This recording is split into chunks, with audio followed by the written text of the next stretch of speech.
I just wanted to, very, very briefly, say a thank you to Jeremy, because we all know how generous he is with his time and how interesting his sessions always are. And, but there's one of his secret lives for the last, I think it's 5 years, was to be a member of the IHWO board, which meant he had to come to some pretty tedious meetings twice a year. Oh, yeah. And one year he was an excellent chairman of the board. He stood down from, because his term was up, he stood down from the IH Trust earlier, no, not earlier this year, of course we're in the new year, last year. And I just thought that you ought to know about one of his secret lives, which was as IH trustee and member of the board. He did a fabulous job. So I wondered if you'd just give him a round of applause for that. That's all.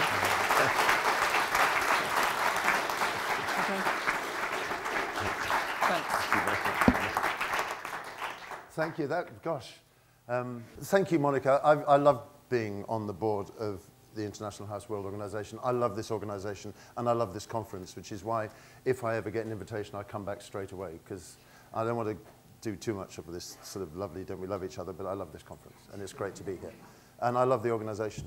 And at any rate, oh yes, so here we are. We're supposed to be talking about Dogma, and Luke in his abstract says, just let me read it out. Dogma ELT has attracted passionate support and vitriolic criticism since it emerged. And I'm going to disappoint everyone, because I hope and don't think there's going to be any vitriol at all in this session.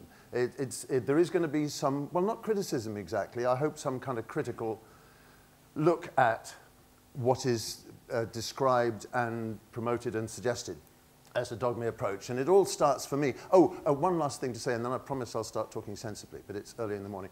There are at least half a dozen people in this room who've seen a version of this talk already, and I apologize to them. But it seemed worth repeating precisely because Luke said he'd come along, and then hopefully we can have a really good discussion in the afternoon.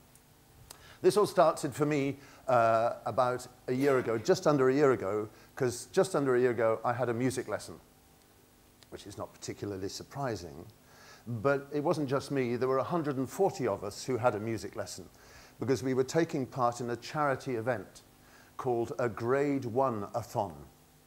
And the idea was this: you got a 1-hour lesson on an instrument. All of us were experienced musicians, some of them really rather good. I'm not very good, but some of them really, really very good.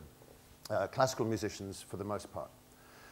What we did is we got a 1-hour lesson on an instrument, the type of which we had never played before.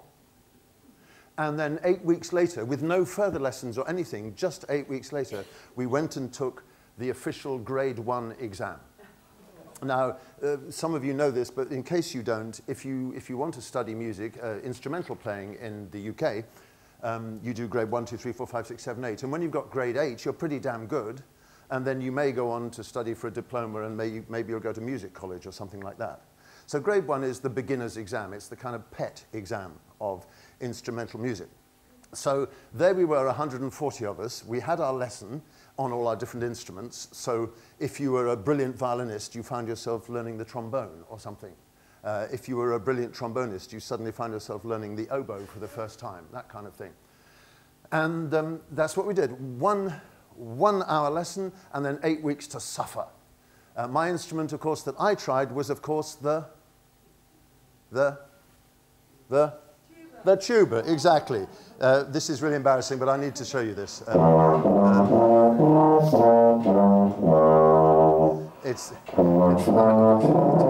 see the challenge. It was you know.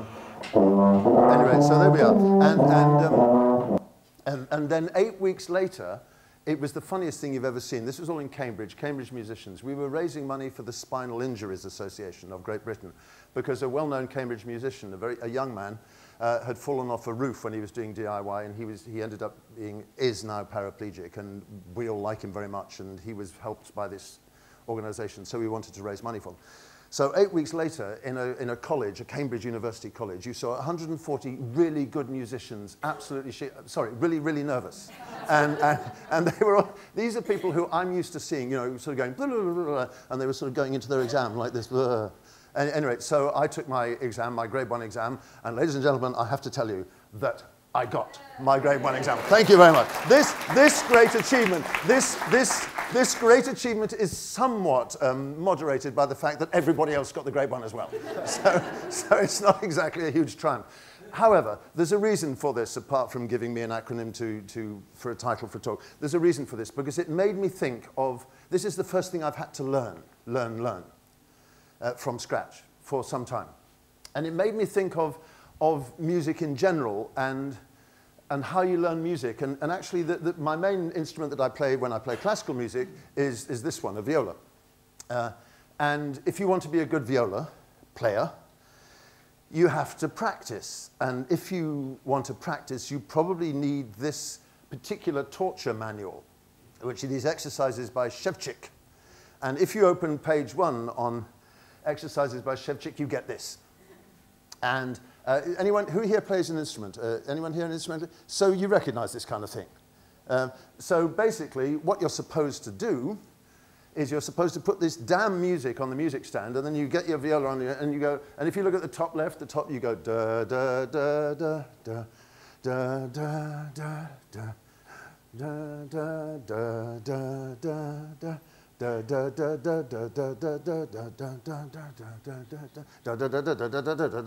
then and on and on and on and on. Mindless, repetitive, boring practice, on and on and on. And when you can do that, you go to the next one, which is da da da da da da da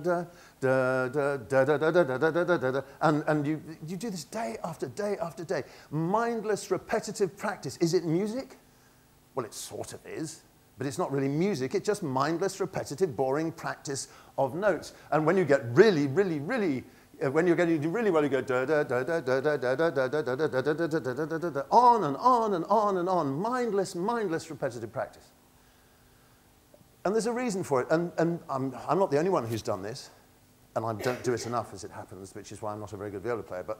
But there are reasons. People have been doing this for, I mean, the Shevchik exercises, they've been around for hundreds of years, for about 400 years. And there are reasons why people do this. If you want to be a good musician of this kind, you do this again and again and again. Why? Because apparently practice works. Practice. What kind of practice? Repetitive, boring, unmusical practice. This is not like going da da da da. It's not that at all. It's da da da da da. It's not like that. It's mindless, repetitive practice. It seems to work. One of my teachers describes it as putting money in the bank. The more of this you do, mindless, repetitive practice, the more money you've got in the bank. So when you then get to play on the stage at Carnegie Hall, you've got a lot of money to spend. And the idea is that this mindless, repetitive practice is a way of, well, what's it all about? It's something to do with the physical memory. It's to do with the fingers and the fingers and the brain learning each other, and the brain working out what the fingers are doing, and sort of the neurons. Have you ever seen one of those incredible sort of skeletons with all the tendons and what do you call them? And these tiny little kind of filaments which go all the way from here right down to the tip of your little finger or something like that. And it's all about getting them all to understand each other, to learn each other. And the other thing which amazes me, but this isn't particularly relevant to this talk, is the way in which, if you are, this is something that's happened to me, is if you go to music lessons with your teacher, she can tell you the same thing week after week after week. But for some reason you don't get it, even though she's telling you the same thing and you say you do, and then suddenly on the 7th week, the 7th lesson, she says exactly the same thing as she's been saying for 6 weeks, and you suddenly go, oh wow, got it. That just interests me. Now, why am I telling you about this? Well, because it seems to me to form one side of a huge debate that has been going on long before Scott wrote his article or anything like that, that's been going on about language teaching forever, which is, what about rote learning? What about memorization? Decontextualize rather inhumane. Because in a sense, this is decontextualized rather inhumane repetition and practice and so on and so forth. But musicians seem to believe, music teachers seem to believe that the more of this you do, the better you will get. And if we translate that into language teaching, of course, I know this is an analogy, but the whole conversation about dogma is full of analogies. So I make no excuses for that, and there'll be many more to come in the next few minutes. But if you think of language teaching as an analogy, or music as an analogy for language teaching, you instantly think, when you look at this, of what? Sort of audiolingual methodology, drilling, cue response drills, all that kind of stuff, the sort of classic traditional methodology. And it's rather different, in a sense, from this teacher from International House in Bucharest. And one or two of you may have seen this little clip before. But I was given a flip cam by Pearson, who published some of my books. Well, they say they lent it to me, but I'm going with the word give at the moment. And I was given this flip cam, and one of the things I've done with the flip cam is to go around whenever I'm at conferences and things, or not whenever, but often, is to go around and walk up to people and simply say, can you describe, Estelle, a good lesson you've taught recently? And if she's like all the other teachers I've met, she will go, no. And then if you just wait for a little bit, it's really interesting. People go, no, no. And then they start going, oh, well, and then they're off. And what you often get are these wonderful, wonderful snippets of about 1.5 minutes, 2 minutes of people describing good lessons. Pearson put some of them up on their ELT community side. I've got about 80 of them. And it's like this repository of gold dust. Just wonderful there. Anyway, Patricia, I asked her what to describe a successful lesson. And she described a private class, teaching a private student. And this is what she had to say. Actually, we had today a little role play. She had to pick up cards. We were at this party. I gave her a contest. We are at the party, and here we have two sets of cards. We are going to pick a card, and we are going to try to have a conversation and interact based on the little information that we have on that card. For example, I was an expert in computers. I was selling computers all around the world, and she was a person that went to the cinema 3 times a week, and that was writing a novel in her spare time, and that was studying Chinese at the weekends. And we had somehow to combine these identities, mixing them up. It didn't matter. I was trying to fool her to buy one of my computers, and she was saying that she can't wait to get home to finish her novel because she feels inspired. I don't know, just stuff. Thank you very much. I don't know, just stuff. Have you ever taught just stuff? Have you? Of course, come on. Don't be, I know it's early in the morning. Of course you have. Everyone in this room has gone into class and taught just stuff. We do it all the time. Let's go and teach just stuff. By the way, be absolutely clear. I am not suggesting for 1 second that Dogma is all about teaching just stuff, just in case anyone's... But anyway, we've all gone into class and taught just stuff. It's what we do. There's a reason for it. By the way, Patricia, I have no doubt whatsoever that she's a brilliant teacher. She's got something. There's someone here, some people here from Bucharest who know her. But I'm sure she's a brilliant... Oh, hello. I'm sure she's a brilliant teacher and everything like that. But it's wonderful. She describes exactly how we all are some of the time. I don't know, just kind of stuff, you know?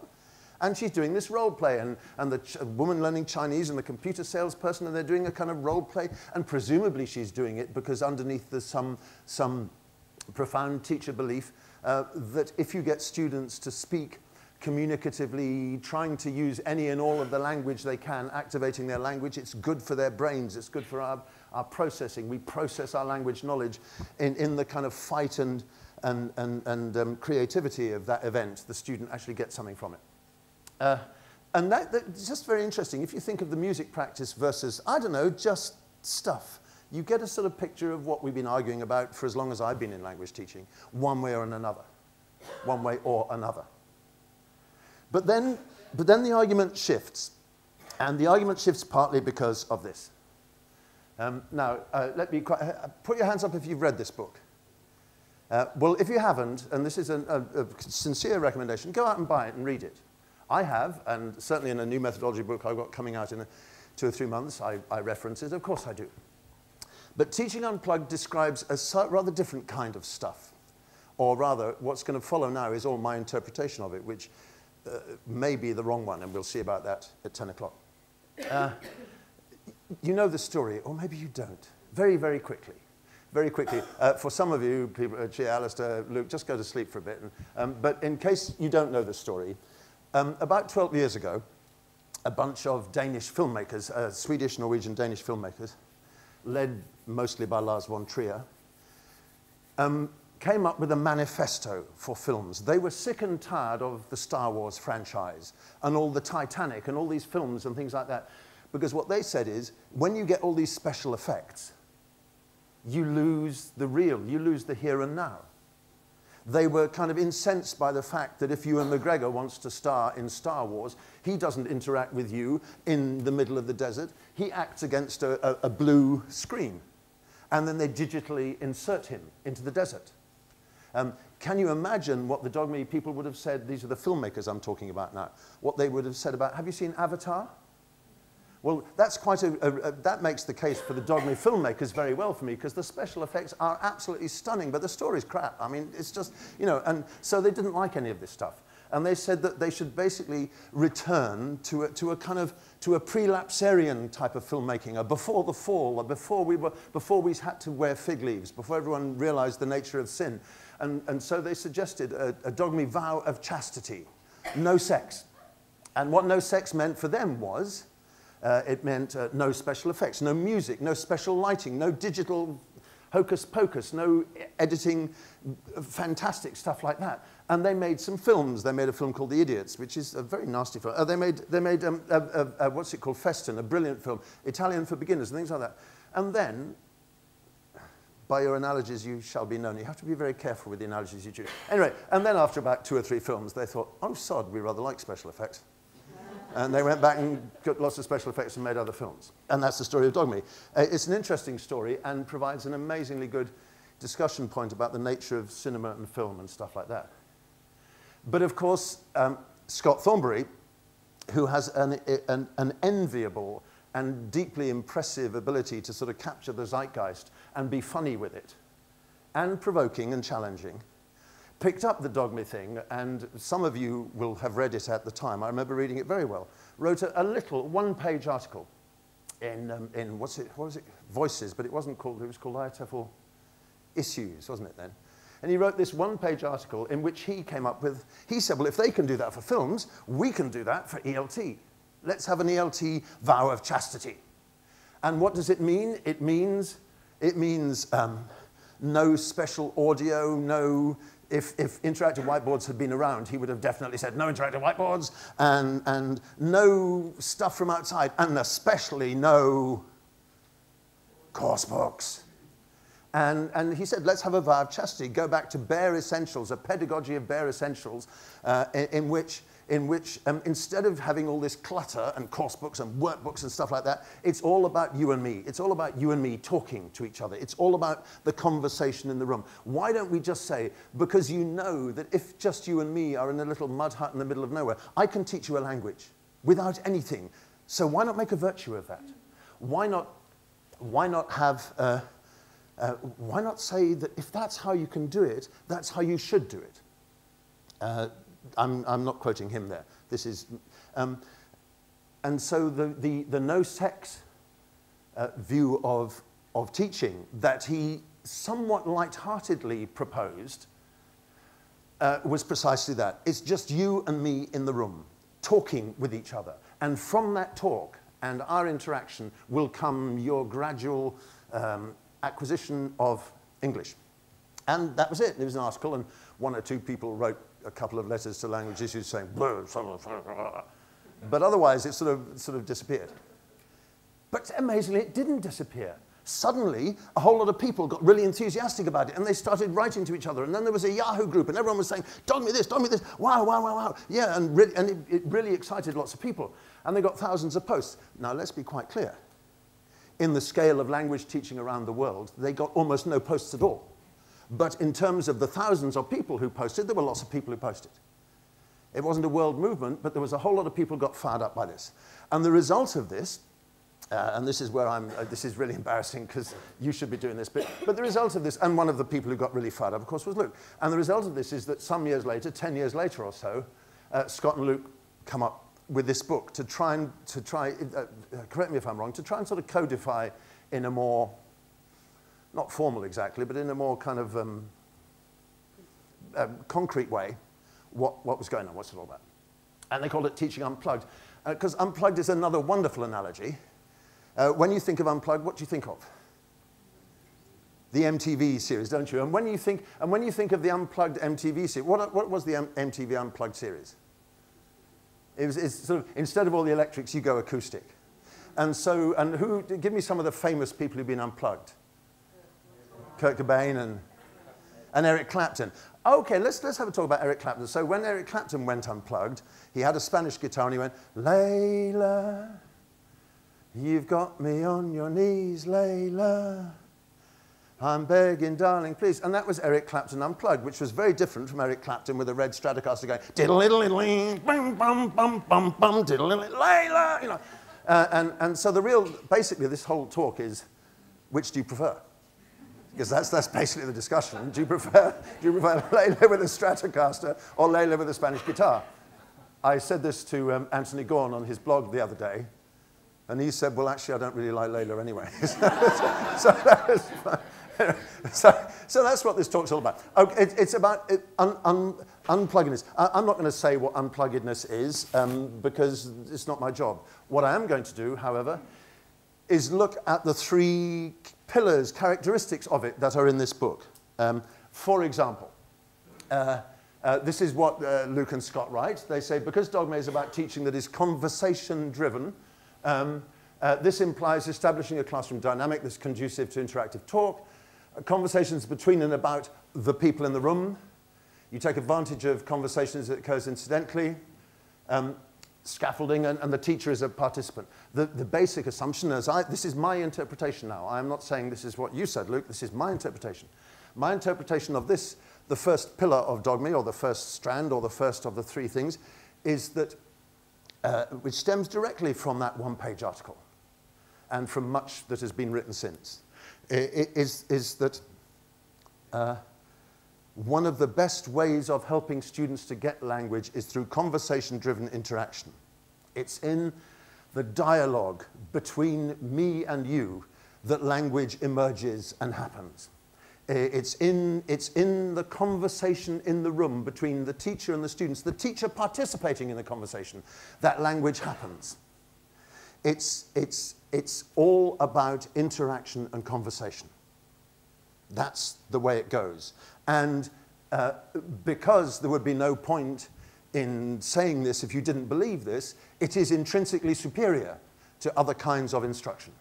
That, as I understand it, is the claim. The second of these three pillars is that Dogma is about materials-light teaching. Materials-light really means, well, it means lots of things, but one of the main things it means, because there are pages about this in the book, basically means no course books, or as little as possible. There are a couple of pages, yeah, but as little as possible. And it's all about orienting lessons to the learner's needs. It's the learner's topics and text. Alistair, you were talking yesterday, weren't you, about getting learners to bring in their own text and things like this. It's about making the most of minimal means, me and you in the mud hut. If you're using materials, using ones that are locally generated, I have a big problem with that because I don't know what local means. Does local mean Argentina, if you're Argentinian? Or does it mean Tucumán, if you're Argentinian? Or does it mean a school or a university? I think that's it. Anyway, but that's not the end of it. And it's all about challenging the assumptions inherent in imported materials. Certainly don't have any trouble with that. And the third of these three pillars is that Dogma is about emergent language. It is not enough to go into the class and say, good morning, class, it is Friday, therefore today it is the present perfect. Because guess what? Nobody's ready for the present perfect. It's not right. On the contrary, the present perfect will come along when it's good and ready, not when I tell you that it should come along. Of course, I've got that wrong. It won't come along when it's good and ready. It'll come along when students have a need for it and want to use it, and it will emerge in that sense. That's what I think of as emergent language. Would you agree with that, more or less? That's the basic precept, isn't it? And the idea is, okay, let's do I was looking at a lesson plan 2 days ago. I'm going to do a lesson to contrast the use of the present perfect with the past simple. Well, why would be the question, I think, that a practicing Dogma teacher might ask. Why? Why has the teacher decided that? It hasn't emerged. It's been imposed. So the third thing is, so here we go. Language language learning at its best is conversation-driven interaction, a conversation in the room between the people in the room. Language learning at its best is materials light, not materials heavy. In other words, it doesn't depend on speak out or whatever it is and that kind of thing. Language learning is about language that emerges from the students and which experienced teachers, and by the way, being, if I understand it correctly, being a competent and confident Dogma teacher does not imply being a lazy teacher. On the contrary, it means being highly attentive to what's going on and working with it. But it's my job to work with the language that you produce and mold it and change it and work with it, or help you to mold it and change it and work with it. I don't want to get into trouble here. So there we are, 3 pillars of Dogma. If they're pillars, what do they hold up? Well, they hold up a temple. That's what pillars do. Or maybe they're not pillars, maybe they're poles and they hold up a tent. I'm choosing my analogies carefully. If they are pillars, my question is, are they structurally sound? I don't mean grammar structure. I mean, are they structurally sound, or do they have cracks? Do they hold up what they're supposed to hold up, or is it a bit shaky? And how big are they, and what is it they're holding up anyway? And it's to answer those questions, or rather to examine those questions, because I don't actually have any answers, to examine those questions that the rest of this talk will go on about. I just want to look at these 3 in turn and raise some questions about them. Let's go with the first one. Conversational interaction as a basic tenet of Dogma. And if you remember, those of you who were here yesterday, last year, in this very room, Scott showed this picture. It's the hole in the wall in India, isn't it? The Sugata Mitra experiment. If you don't know what it is, if you weren't here, and I know that some of you weren't here, and if you haven't come across it before, this is a guy who basically put a computer in a wall in downtown Calcutta, or was it Hyderabad? I always get mixed up. I think it was Calcutta. He didn't put it in the Mayfair region. He didn't put it in the posh, swanky part of Calcutta. He put it in the kind of poor, sort of, I was going to say slum, that a horrible word, but in the kind of poor area. And he just left it there. And within no time at all, kids were gathering around this computer, and they started playing with it. And pretty soon, they were playing with it and doing things, and they worked out how to do it. They were all sort of chattering together and working out how to do it. And they went hell for leather, and they just used the computer. Pretty soon, they were downloading antivirus software and stuff. I mean, and they did it. Nobody stood them over the computer and said, "Now, children, in order to switch on this computer, look at the button on the right and press it." Then nobody did that. They just did it themselves through a kind of dialogic, interactive process. And this many educationalists find very exciting.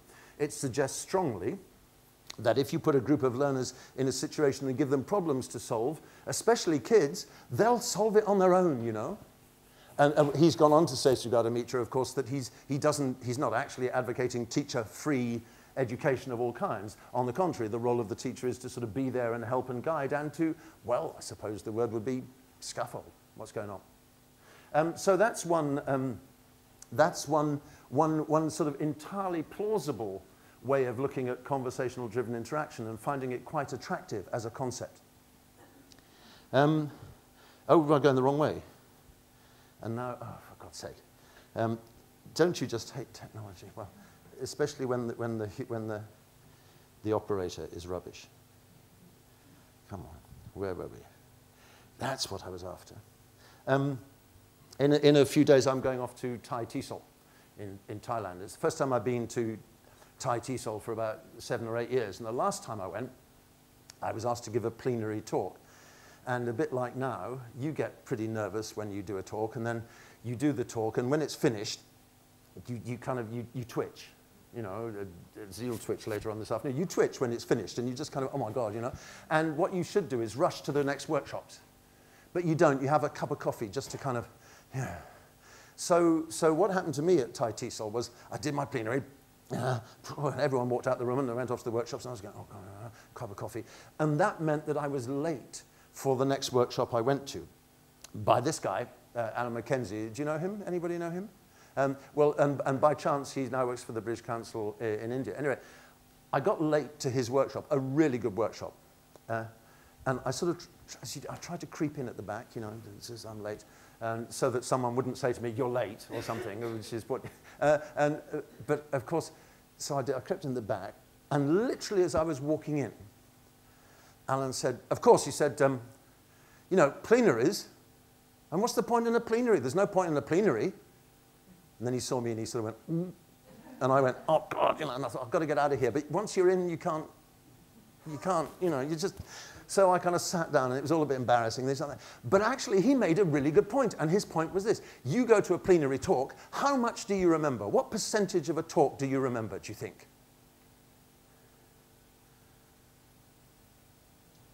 He said 5%. That means that you're going to remember 5% of what I've got to say, which is pretty bloody depressing, really, to be honest. 5%, 5%? Are you only going to remember 5%? That's really awful. But he's sort of got a point, hasn't he? He's sort of got a point. Because actually, you go to talks, you go to lectures, you go, you know, if I asked the people who listened to Scott last year what he said, you would probably remember about 5%, if that. Depends on the night before, really. But you know, 5%? Oh, my God. What are you going to remember from this talk? Maybe you're going to remember the stuff thing. I don't know, stuff. But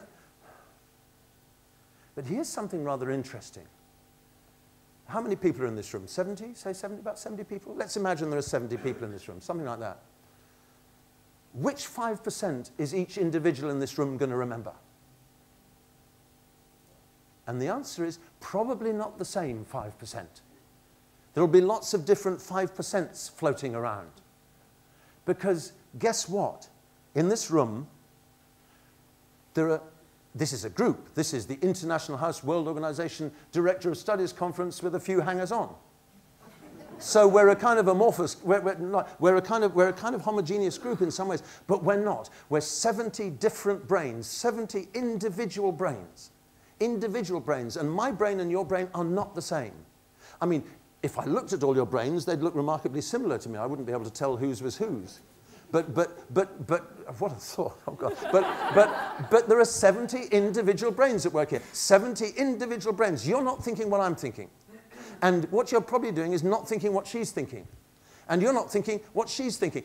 We've got 70 individual brains going on here. So Alan might have been right that you only remember 5% of a plenary, but it's not necessarily the same 5% for everybody. And that's what gives me a worry about the idea that there is something necessarily better about conversation-driven interaction than other forms of instruction. Why? Well, you're familiar, of course, with the whole multiple intelligences issue. Multiple intelligences, of course, it causes some trouble for us as a profession because it was never meant to be about teaching, and it's not even, it's kind of not entirely popular in the psychology community anyway, and people argue about it all over the place. Nevertheless, it sort of informed some of our thinking. And multiple intelligence says, this is a nice little graphic I found, says that we all have the same intelligences. For example, intrapersonal intelligence, self-smart, word smart, that's linguistic intelligence, logical, mathematical, visual, bodily, kinesthetic, musical, interpersonal. We all have the same intelligences. You and me, we have the same ones. But whereas it is possible that my musical intelligence is more advanced than yours. I've no idea whether it's true, and I don't have much musical intelligence. It's possible my musical intelligence is more advanced than yours, but I'm almost certain that your mathematical intelligence is probably higher than mine. But the fact is we have both. Both of us have both. It's just that they're stacked up in a different way. Now, multiple intelligence or not, I don't know. But just think of this scenario. You're not Patricia. You don't have a one-to-one student. The moment you talk about one-to-one students, the whole discussion about Dogma changes, to my mind, profoundly. But you don't. You have a group, sometimes of 25, 30 people in a room. What happens? What happens if some of the people in the room are not people smart? What happens if some of the people in the room do not have that interpersonal intelligence as highly developed as their peers? What happens if some of the people in the room don't actually function that well on interaction and conversation, but actually prefer to think and get their knowledge in other ways? Think about the scale of autism that people have. And I'm not being funny here. There's a scale of autism from kind of complete shutdown to sort of mildly Asperger-y kind of stuff like that. What do you do with those guys? Are they best taught through conversational interaction? Is it possible, this is a question, this is not a statement, this is a question, is it possible that teaching that depends heavily on conversational interaction privileges some students at the expense of others? I'll go on about this as a point. Funnily enough, this is a website that was sent to me by Scott in a different context altogether, but it's one of my favorite. And this is about the footballer Fernando Torres, who used to play for Liverpool, from Spain. And he used to play for Liverpool, but now he plays for Chelsea, doesn't he? And there's this wonderful thing about how he learnt English. And he had 2 teachers, which was a bit cheating. Anyway, but he had 2 teachers. That was one of the things he did. But it's paragraph 3, which absolutely gets me. The car radio became my constant traveling companion. Every morning on my way to training at Melwood, I would listen and try to concentrate on what was being said. At first, I only understood a few words, but bit by bit, I could feel myself improving. As I went past billboards, I would try and translate them too, and with every passing day, I was getting better and better. That's not about conversational interaction. It's about an individual brain doing an individual brain's processing and thinking on its own. He didn't say, I listened. He said, I would listen and concentrate. I suppose you can say that he was interacting with the radio, but in which case interaction doesn't mean very much. It's certainly not in the terms we've been talking about. What he did with the billboards, absolutely classic. It's like the Schmidt article about noticing, 1990, applied linguistics. You know the one I mean, the one about living in Brazil and looking at the advertisements in Brazil and starting to notice what you see. And when you notice what you see, then you're in a position maybe to learn it and to understand it and things like that.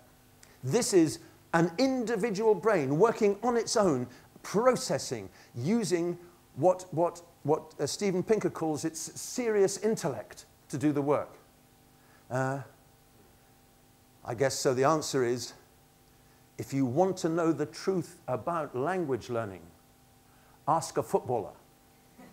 Seriously, this is my, look, this is a book I read recently, and I'm not sure whether I'd recommend it. It seems to divide the genders a little bit, but it's a book called The Slap. Do you know about this book? Some of you not. Very basically, it's a novel. Bunch of friends in their 40s having a barbecue in Australia, near Melbourne. They're all drinking beer, there's meat roasting on the barbecue, the mums and dads and kids running around. And there's one rather obnoxious kid, he's about 5 or 6, I think, remember, and he does something a bit creepy. And one of the group, a man, walks up to him, and the man is not his father, walks up to him and goes, "Tch," and slaps him. And then all hell breaks loose, because the mother calls the police and accuses him of child abuse. And this is a group of friends, and so the rest of the book is all about how the friends deal with this rupture in their group. And it, as I say, is it a good book? I don't know. It's sort of irritating. It's terribly male in lots of ways, and if you want to learn about, oh, anyway, I won't go there. But it fascinated me as a book in the sense that I kept changing my mind. I kept changing my mind. Should you slap kids? No, of course you shouldn't slap kids. I'm against it. And if you don't, and should you punish people for slapping kids? Well, if you don't, how are we ever going to stop people from slapping kids? Should she have actually rung the police? No. Yes, no. Should he have slapped the boy? Well, no, of course not, except he was being a bit of a, you know. And as I read this book, my mind kept going backwards and forwards, backwards and forwards, backwards and forwards on this thing. All on my own, I had a conversation. And it wasn't conversational interaction in the group, it was my individual brain, such as it is, though there was an article in the paper today which said, depressingly, that it's not, your memory doesn't start to fade post-60 as we had thought. It starts from about 45, so, you know, for some of you, just don't worry for years, but for the rest of you, you're in real trouble. Sorry, what's my name? Anyway, doing it all on my own. One last thing on this. One last thing on this. This is back to Alan. So in the middle of his session, and I've told this story so many times, but it's true. In the middle of his session, he put up a diagram about teacher development. And I went completely bonkers. I looked at this diagram and I said, no, that's not right. No, that's right. No, you can't put that there. No, no. Of course, being British and polite and quiet as I am, I didn't say any of this out loud. I just had this furious argument in my head about what was up on the board. My question for pillar number 1. If everything is conversational-driven, I have nothing against conversational interaction. On the contrary, it's part and parcel of the repertoire of teaching. But it concerns me when it is elevated to a status which, in my mind, is too high, because I think it privileges some students at the expense of others. What about the next pillar? Materials light. Imagine that you're teaching from a course book, which has been imported into the class, probably one of the 90% that Scott and Luke talk about in their book. You're one of the 90% of teachers in the world who didn't choose it. It's been imposed on you. And you have to get your students to do a reading text, and the reading text is all about the effect of violence in the media on young children. Unit 26. Oh, God. Oh, you've seen it. You know the kind of text I'm talking about, right? Okay, open your books at page 73. Read the text. What's the answer to number 1? A? No, it's not A. B? No, it's not B. C? Yes, it's C. Well done, it's C. You know, there you are. So there's poor Maha al-Masri. Maha al-Masri is an Iraqi, and she teaches at Qatar University. And here she is, and she's got to do a bloody text from a course book about the effect of the violence in the media on kids. And this is what she does. We had this reading about the effect of the violence in the media on children. Okay, and I've given the students the topic, and I said, now I want to know who thinks that the violence in the media can affect the children, and who thinks that the violence in the media does not affect the children. I divided the class into 3 groups, and one group was with the idea, one against the idea. We had a debate. The third group was the judges, to keep the time and to ask questions for both teams. And we started the debate before doing the reading. And it was very interesting. I mean, they were interested in, it generated a lot of ideas. And then when they started reading the text, they compared their own ideas with the ideas in the text. They liked it. Thank you very much. They liked it. And you know what she did? She did what teachers do. What teachers do with a reading text. What did she do? What makes what she did good teaching as opposed to bad teaching? What did she do? She got their interest, and she got their hearts and minds engaged. When? Before they read the text. And it doesn't matter whether you do it by looking at the questions and pre-reading or anything, but she got them engaged before they read the text, and then when they read the text, they took themselves into the text, into this course book, and they read a text. Is there anything special about this? Is there something to elevate about this? No, it's just ordinary teaching. And it's what any teacher has been taught to do from the year dot. It's what you do. And the idea, therefore, that the material is a problem here makes me curious. I don't particularly want to read a text about the effect of violence in the media on children. But if you can get your students fired up about it and go into it and read it, what's wrong with it? I think that the whole issue of materials light is aiming at exactly the wrong target. Because it's not what you do, it's how you do it that matters. It's not what you get students to do. Yes, you can get students to bring in their own texts and work with that, as Alistair was suggesting yesterday. What's so special about that? Why can't I take in a text that I like and get you to be involved in it? Why can't I interrogate any text that I have in the class and get it working? Look, let's just have a look at this. What about that?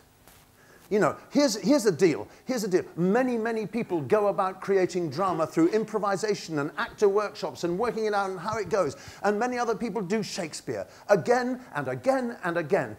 It's about as materials heavy as you can get. And why do they do it?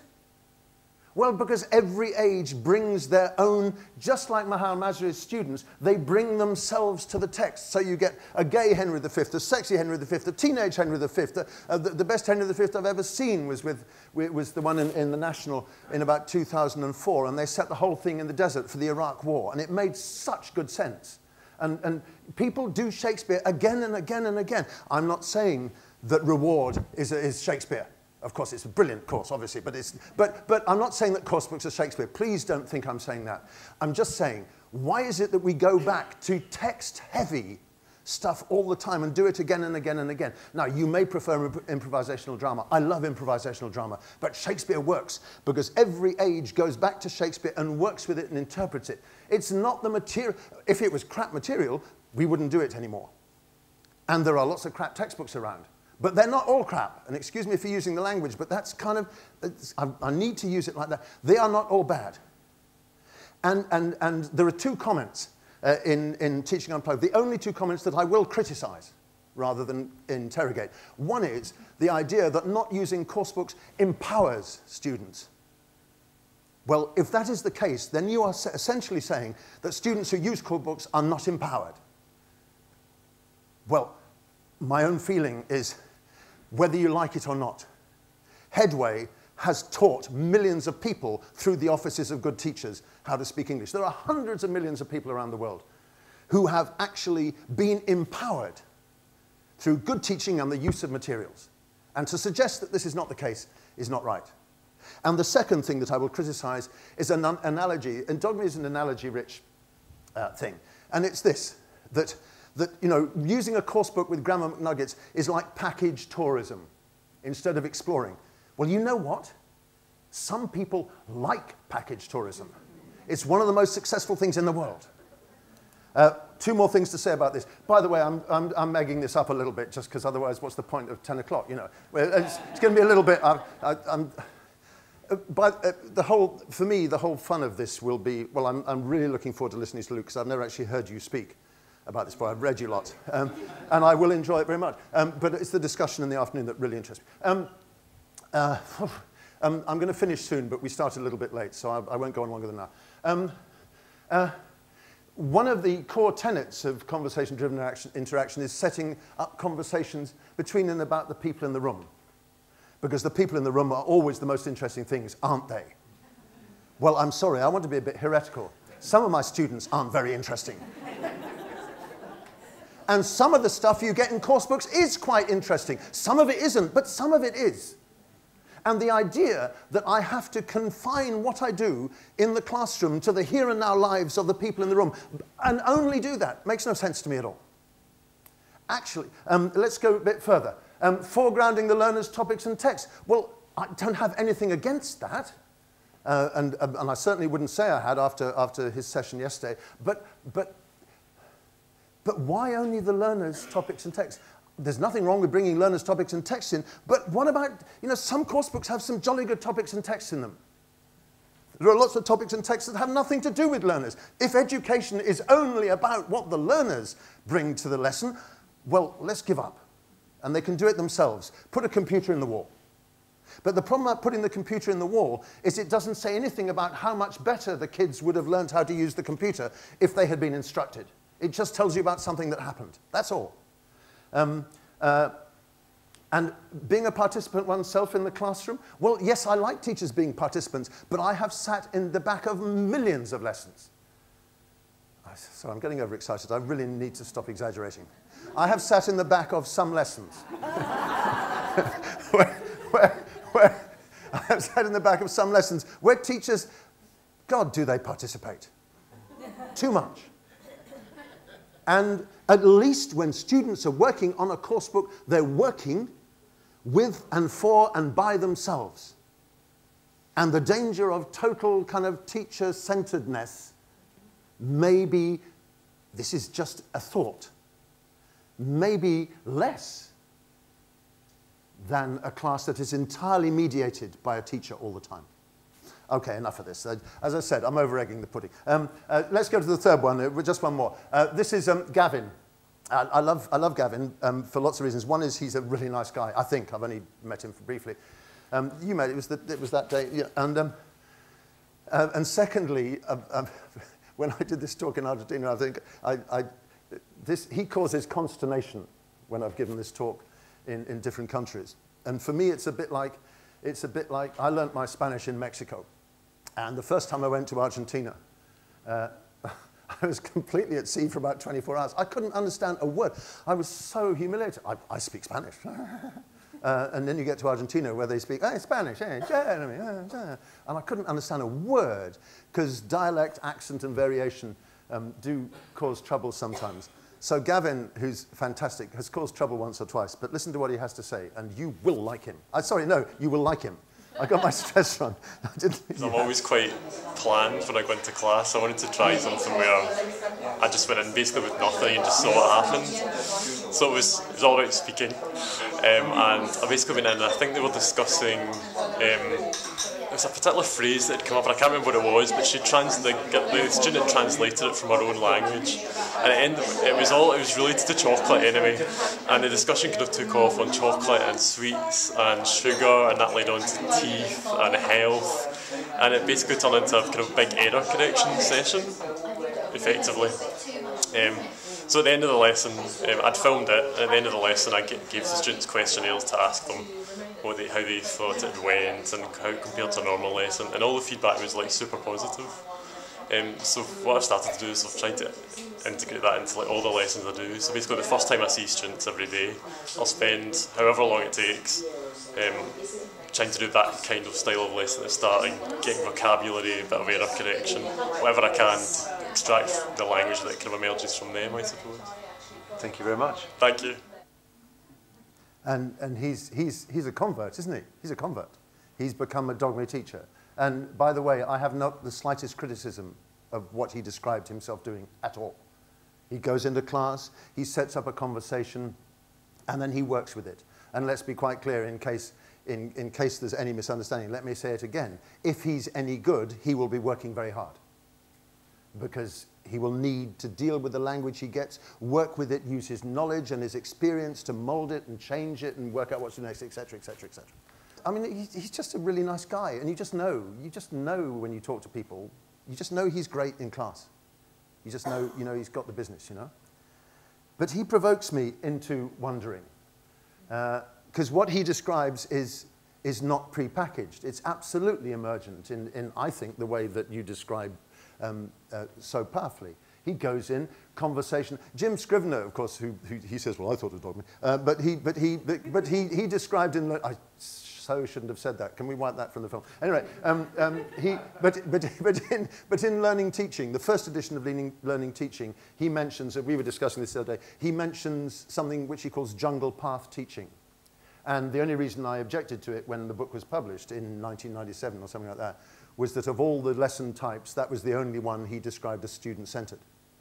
And you will probably have gathered from the way I'm talking that I think a planned class, planned by a teacher who thinks of their group, considers the material to take into the class, works out how he's going to teach or she is going to teach, and then, of course, in the light of what happens, probably changes and modifies what's going on. I think that is as student-centered as any kind of discussion and conversation. It's because it's done in the profound care and interest for and of the students. And I think that's students. So anyway, so I thought that was a bit much. But basically that's what Gavin's doing. He's doing the kind of jungle path, and then, because he's a good teacher, he works with it seriously, sensibly, and carefully. But you see, my problem about it is emergent language is all very well, but what if it doesn't emerge? What if it doesn't emerge? Imagine. Oh, by the way, look, finally and importantly, the much reduced input and practice opportunities available to most learners mean that for a system whose emergence depends primarily on usage, progress, if any, will be slow. And that's a quote from Teaching Unplugged. You bet. You bet. If you're basing everything on language that emerges, progress will be slow. It also means, if you believe that emergent language is the deal, that you can see into a student's brains and you know when the language is emerging. But actually, language doesn't emerge just because students speak. And it doesn't not emerge just because they don't speak. Let's have a look at this. Imagine you're an ESP teacher, teaching business English. And at the end of the course, a student comes to you to complain. And you say, yeah, well, I'm sorry we didn't do negotiation, but it just didn't come up. You weren't ready for it. Imagine you're teaching a CLIL lesson. You're teaching in a secondary school. You're teaching CLIL, and you're doing biology for CLIL. And the parents come furiously on your door, and they say, Professor, you know, why? Well, yeah, but photosynthesis didn't come up, you know? You wouldn't do that. Here's one more teacher, and then I'll just say a few last little things, and then I think I'm going to go and get the train. One last thing. This is a guy called Tristan from that same day. Here's Tristan. It was an upper intermediate conversation class I taught a couple of weeks ago, and it started with a vocabulary piece. We were talking about confusing vocabulary, words which had similar meanings, and it ended with looking at rob and steal and how rob and steal are different, and then it went on to a piece where we brainstormed different sorts of theft on the board, and this really got the students talking. It was very interesting to hear the different students' experiences of theft. Some of them had their mobile phones stolen and whatnot, and then it went on to something a bit different, which wasn't expected, but it went on to a conversation about